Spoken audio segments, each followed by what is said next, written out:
Oke, saya Kadek Dimas Yudiana, selaku perwakilan dari kelompok 6 ingin mempresentasikan identifikasi kawasan pariwisata pesisir, yaitu pesisir Pantai Kuta dari depan Hotel Hard Rock sampai ke selatannya.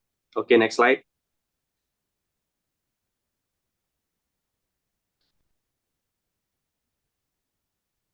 Oke, Next. di sini, di sini saya Cindy Dewi akan menjelaskan mengenai identifikasi kawasan pesisir Pantai Kuta. Sebelum kita menjelaskan identifikasi objek apa aja yang ada di sana, kita harus tahu eh, awal muasal keberadaan Pantai Kuta tersebut muncul. Jadi awal muasalnya masyarakat yang berdomisili di sana, mereka berprofesi dominan sebagai nelayan. Kemudian di tahun 1936 di kawasan pesisir Pantai Kuta kedatangan seorang tokoh kepariwisataan yang berasal dari Amerika yaitu Louis Garrett dan Robert Cook. Ini membuat eh, kawasan pesisir Pantai Kuta ini semakin terkenal. Namun sayangnya pada tahun 1965 kawasan ini mengalami musim paceklik yang membuat perekonomian sempat turun. Kemudian mereka bisa menunjukkan bahwa mereka bisa bangkit kembali itu di tahun 1980 dengan dengan tanda keberadaan toko-toko yang berada di pesisir Pantai Kuta. Itulah timeline perjalanan kawasan Pantai Kuta yang kita kenal sekarang. Next slide.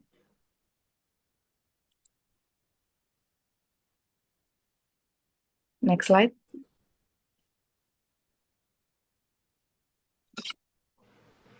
Oke, untuk penerapan prinsip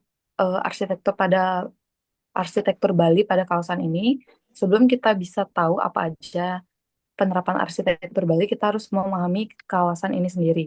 Di kawasan pesisir Pantai Kuta ini, banyak objek-objek wisata seperti hotel, villa, spa, dan resort.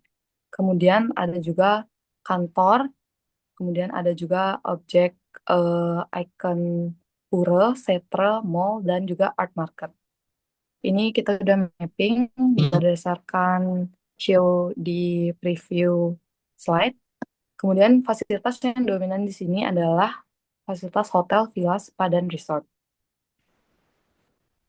Next slide.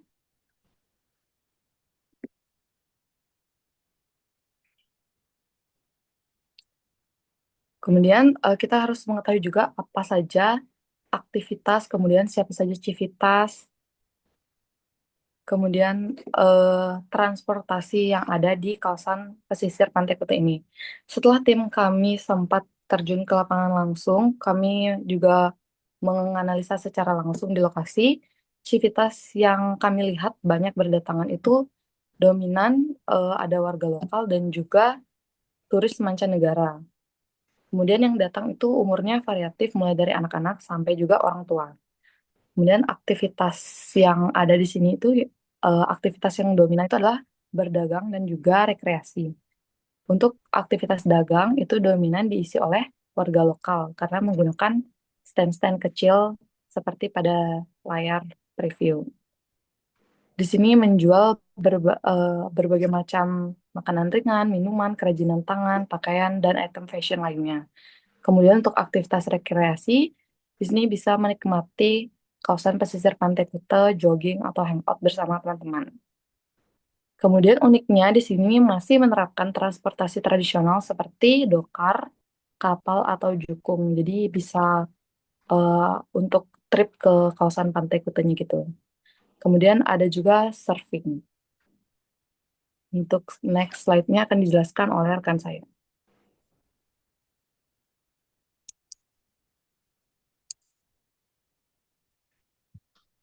Oke, saya Kadek Dimas Yudiana menjelaskan mapping identifikasi kawasan, yaitu penerapan arsitektur Bali pada kawasan ini. Di sini ada Trimandala, penerapannya yaitu area laut kita bisa sebutkan sebagai Nista Mandala atau zona luar yang merupakan pintu masuk di Pulau Bali karena area laut merupakan area Niste, dan Madya Mandala merupakan zona tengah yaitu area permukiman karena aktivitas umat serupa dengan halaman tengah area pesisir pantai dianggap kawasan Madya karena menjadi wadah pusat kegiatan produksi, distribusi, dan entertain di Bali. Kemudian penerapan konsep Trihita Karana pada kawasan ini adalah Trihita Karana itu adalah falsafah hidup yang mengajarkan 3 penyebab kebahagiaan, yaitu keharmonisan antar manusia dengan Tuhan, sesama manusia, dan manusia dengan lingkungan. Dapat dilihat melalui keberadaan pura, patung simbolis dewa, alam berupa pantai yang berdampingan dengan aktivitas kehidupan manusia juga yang berlangsung menjadi keselarasan antara manusia dengan Tuhan, dengan alam juga. Kemudian, next slide.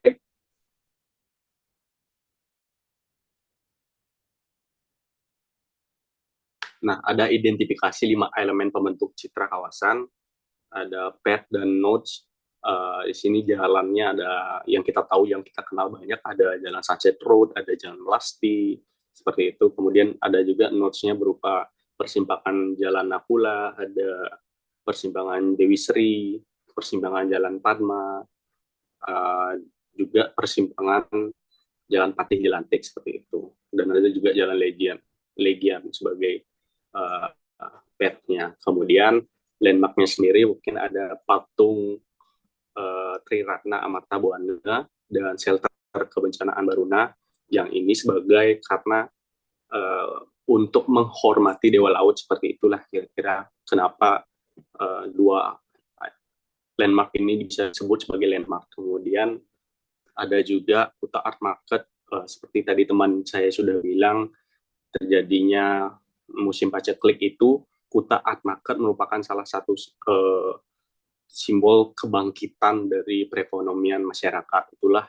mengapa Kuta Art Market bisa disebutkan sebagai landmark. Kemudian distriknya ada 3, Kuta Utara, Kuta, dan Kuta Selatan. Kuta Utara sendiri mungkin ada Pantai Batu Belik, seperti kita teman-teman tahu juga. Kemudian Pantai Kuta, untuk di Kutanya ada Pantai Kuta, dan di Kuta Selatannya itu sendiri ada Pantai Balangan, Geger, dan Tanjung Benoa, seperti itu. Untuk next slide dijelaskan oleh teman saya.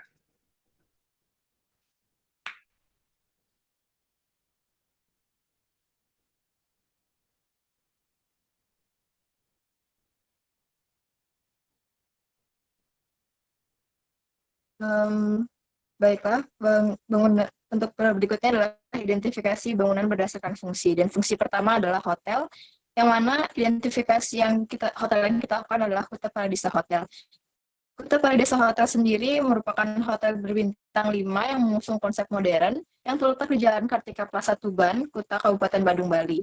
Hotel ini memiliki lokasi yang sangat strategis, yang hanya membutuhkan waktu sekitar 10 menit berkendara dari Bandara Internasional Bali untuk mencapainya. Selain itu, hotel ini juga berada dekat dengan berbagai destinasi wisata populer di sekitarnya. Untuk bentuk bangunan sendiri, hotel ini memiliki bentuk memanjang dengan orientasi ke arah dalam, yaitu courtyard-nya, yang mengelilingi kolam renang dan taman. Dengan bentuk bangunan cenderung simetris dan geometris sederhana mengikuti garis lahan. Untuk pola masanya sendiri terpusat, di mana masa bangunan terbagi ke dalam beberapa blok yang terkoneksi membentuk pola U dengan void area di area tengah sebagai ruang terbuka. Untuk ketinggian Kuta Paradisa Hotel memiliki ketinggian 4 lantai dengan fungsi perlantainya, lantai dasar sebagai area publik seperti lobi, restoran, ruang konferensi, dan akses langsung ke taman atau kolam renang. Untuk lantai atas, dari lantai 2 sampai 4, merupakan area kamar tamu dan suite hotel. Untuk material bangunan ini, dari dinding, secara keseluruhan bangunan ini berfinishing dinding plester dan cat berwarna krem, dengan atap kombinasi atap plat dan atap limasan, dengan genteng tengah liat yang berwarna merah kecoklatan. Untuk aksennya, dominan penggunaan batu alam, kayu, dan ornamen Bali pada beberapa kolom gerbang dan interior. Untuk sempadannya sendiri, pada bagian depan bangunan ini memiliki sempadan cukup luas untuk taman depan dan drop-off area. Untuk bagian belakang, bersebelahan langsung dengan kawasan segara di adat Kuta, dan area kiri dan kanan langsung bersebelahan dengan kawasan hotel resort lain, tetapi memberikan buffer ruang terbuka. Beberapa elemen prinsip diterapkan secara kontekstual dalam kawasan urban dan fungsi akomodasi modern. Yang pertama adalah keselarasan dengan alam atau pelemahan. Dalam prinsip Trihita Karana, aspek pelemahan hubungan manusia dengan alam dijaga melalui penyediaan area terbuka hijau yang cukup luas di tengah kompleks berupa taman tropis dan kolam renang outdoor.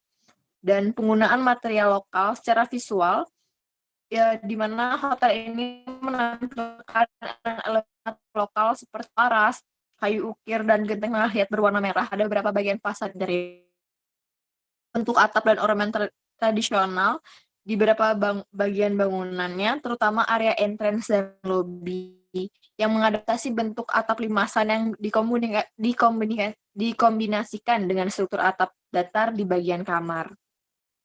Next.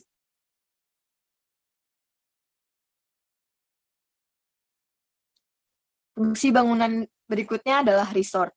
Yang kami identifikasi yaitu Holiday Inn Resort Baruna Bali, di mana merupakan resort berbintang 5 yang mengusung perpaduan gaya kolonial dan nuansa lokal khas Bali. Resort ini terletak di kawasan taman tropis yang asri, tepat di tepi pantai Samudra Hindia, berlokasi di Jalan Wanasegara Tuban, Kecamatan Kuta, Kabupaten Badung, Bali. Resort ini hanya berjarak sekitar 3 km atau sekitar 10 menit berkendara dari Bandara Internasional Ngurah Rai, serta 8 km dari kawasan Seminyak yang ramai. Untuk bentuk bangunannya mengikuti bentuk organik yang beradaptasi dengan vegetasi, yang terbagi dalam beberapa blok yang tersambung oleh jalur sirkulasi semi terbuka. Untuk menghindari bentuk masif, lebih ke bentuk memanjang dan menyebar horizontal. Untuk pola masanya menyebar atau scattered mass, dengan pola cluster yang saling terhubung namun tetap memberikan ruang terbuka di antara bangunan. Dengan massa bangunan ditata sedemikian rupa agar memiliki orientasi ke taman dan laut untuk menciptakan kesan alami dan tenang. Untuk fungsi perlantainya adalah untuk lantai 1 ada lobby, lounge, restoran, kolam renang, dan fasilitas publik lainnya. Dan kamar tamu, garden view atau akses. Untuk lantai 2 dan 3, kamar-kamar tamu dengan beach view, luxury room, dan beberapa unit villa suite. Untuk materialnya dominan menggunakan material lokal alami seperti kayu, batu alam, sirap, dan genteng nahiat bergaya Bali, dan kombinasi kaca dan baja ringan pada elemen modern. Untuk sempadannya, bangunan tidak menempel langsung dengan jalan atau batas pantai, melainkan memiliki setback yang luas. Area sempadan dimanfaatkan sebagai taman kolam renang, dan jalur pedestrian yang memberikan kesan resort yang terbuka dan sejuk, dan transisi ruang luar dalam yang sangat halus. Untuk implementasi prinsip arsitektur Bali adalah pertama, ada keselarasan dengan alam atau pelemahan. Bangunan tidak mendominasi, yang itu menyatu dengan lanskap tropis, area terbuka yang luas dan banyak vegetasi lokal dan taman-taman yang alami. Kedua, ada penggunaan material lokal seperti kayu, batu alam, genteng nahiat yang memperkuat identitas lokal. Dan ketiga, ada atap dan ornamen Bali. Beberapa atap bangunan menggunakan bentuk limasan atau pelana bertumpu khas Bali, dan ornamen kecil seperti ukuran kayu, pilar batu paras, dan patung penjaga ditempatkan sebagai simbol budaya. Yang terakhir ada transisi dan keterbukaan ruang, di mana ruang dalam dan luar menyatu tanpa sekat kaku, dan teras-teras terbuka, koridor semi outdoor, dan ruang antara yang memberi sirkulasi alami dan pengalaman tropis Bali. Berikutnya akan dilanjutkan oleh teman saya.